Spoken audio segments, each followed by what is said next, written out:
Dale Snodgrass is coming around from the left side. He always likes to sneak up in a turn when I play that music for me. Dale Snodgrass, son of a test pilot. Dale grew up in eastern Long Island. Went to the University of Minnesota on a Naval ROTC scholarship and got his degree in biology and went to flight school. Man, he went through, did the Navy thing, went to flight school. He's the first flight school graduate to be selected to fly the F-14 Tomcat. Gives you an idea how long ago that was. The first non-fleet experienced pilot to carrier qualify both day and night in the Tomcat. And Dale retired in 1999 after 26 years of naval service. And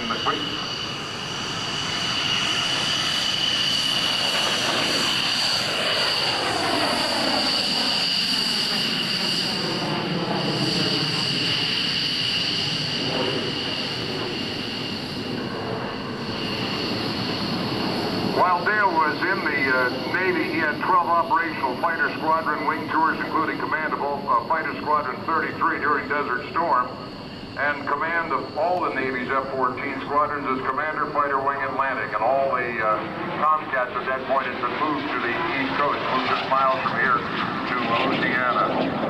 He was the Navy's Fighter Pilot of the Year in 1985 and 1986. Grumman, who builds the Tomcat, selected him as the top Tomcat pilot. He is, the guy flying that F-86 out there right now, is the highest time F-14 pilot in history. He's got over 4,800 hours in the Tomcat, 1,200 carrier arrested landings, 10,000 total hours. There is nobody flying a Tomcat that's going to surpass that before the Tomcat is mustered out in 2007. That's a sunset year. And I have said it then, and I'm saying it now. When the Tomcat goes, it'll be time for me to pack it in as well. 2007 will be the year. This man led 34 missions in Desert Storm as overall strike or fighter lead. He was the Tomcat demonstration pilot between 1985 and 1997 for VF-143, the world-famous Fukin dogs. For VF-101, the Grim Reapers. For VF-33, the Starfighters. And the guy went back to VF-101 as an instructor and through demos again. This guy could, matter of fact, when we had the air show at Oceana in 1999, he spent more time flying than anybody in the entire show. If there was a dead spot, he got in a turbo weenie and took off and flew around for 20 minutes.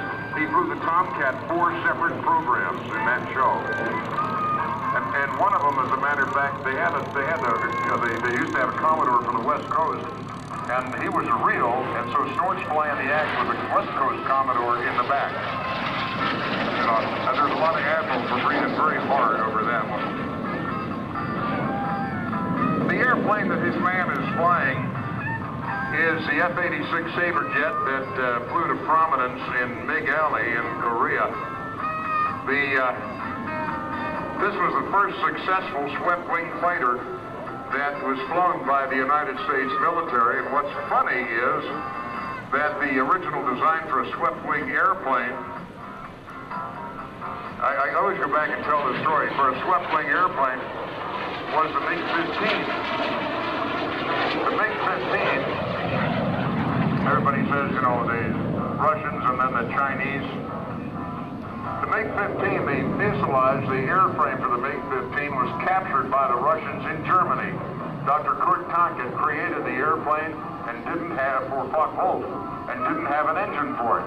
So the Russians captured the airframe, took it back to Russia meanwhile because everybody was we were so generous. We and the British both were giving airplane engines to the Russians. They took a Rolls-Royce engine, reverse engineered it, by Dr. Valery Klimov, who named the airplane to the engine the VK-1, and put that in the airplane that had been reverse engineered by the Mikoyan Design Bureau, Mikoyan Gorjevich. So that became the MiG-15. It was a German airframe and an English engine. Anyway, it flew pretty good, and North Americans developed this as their fourth jet fighter type, the F-86. And this was a heck of an airplane built not only by North American, but also by Canadair under license in Canada. This particular plane is painted up to represent the Sky Blazers. When the Thunderbirds came into existence in the United States, they're flying around here showing the flag and even upon occasion doing some international tours. And in Europe, the Air Force in Europe said, you know, we need somebody here to be showing the flag as a demonstration team. And the Sky Blazers were formed as a demonstration team strictly in Europe. And last year, doing the show over in Oceana, I mentioned that, and some guy came up to me and said, I used to fly in the Sky Blazers, and he showed me the picture of him and the team. And one of the team members turns out was a neighbor of mine in Phoenix. So, you know, that's cool. That is cool.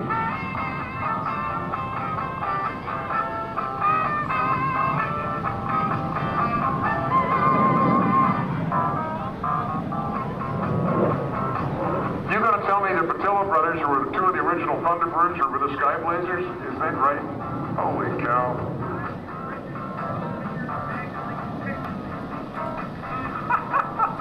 The Patillo twins, as a matter of fact. I grew up with Dr. Bill's father over here. We're watching Snort. That music keeps going, don't worry, it's still there. Snort's just flying some point rolls as he goes across the sky. He's going to do some other things as well.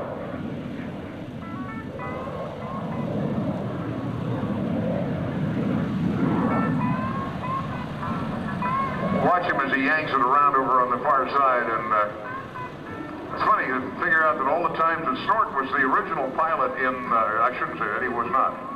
He was one of the first pilots to fly in the flight of the Grumman Cats, where we put all the World War II Grumman Cats in a formation with the Tomcat. And he was one of the first pilots. Actually, the first one to do it is the base commander over at Lakehurst. But anyway, he flew more the cat flights, the Grumman cat flights, than any other Navy pilot. So he's flying the Tomcat in that, and now he's flying heritage flights for the Air Force, flying the Warbirds. He's flying in the formation with the F-15s and with the F-16s. So he has truly seen it from both sides. He's having much too much fun today as he goes up in that intense blue sky off to the east, comes around watching the Golden Knights are taxiing out in preparation to depart and to go out and do their number for you in a little bit. Chuck Fletcher from Cameron Park, California is going to be climbing into his plane in just a little bit. You'll enjoy that. That's an SF-260, the C.I. Marchetti airplane designed by Cecilio Frati. We'll see that flying in just a little while. Snort takes it up to the left side and just leaving that smoke on, just rolls it over onto his back and he'll pull it through.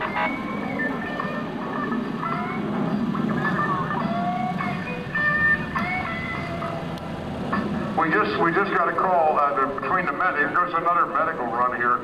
People are passing out on the ramp. Man, you got to drink water out here. I'm telling you that. I drank 8 bottles of this Vermont spring water, and then I just had a lemonade. Really drink water. That's, you know, important not just for the adults but for the kids as well. Please drink water.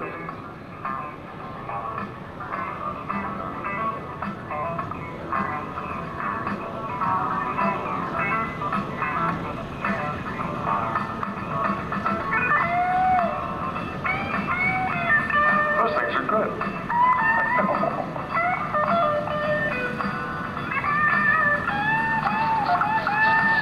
I've been on a diet. I went from 237 down to 219. Now, if I can still be 219 when I get home after an air show, I'll be happy because I eat like a pig when I'm in these things.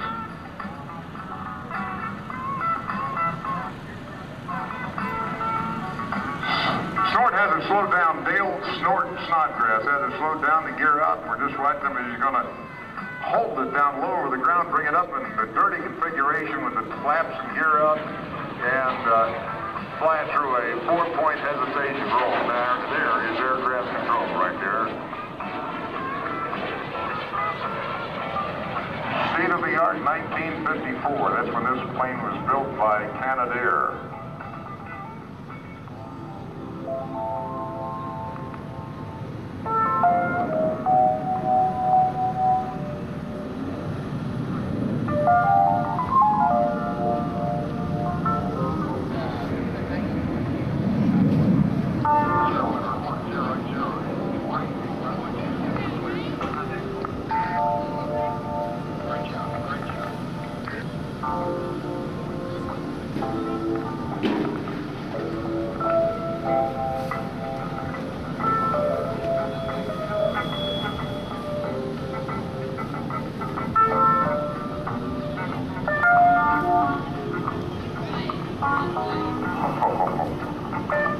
Strawberry Fields, God bless you.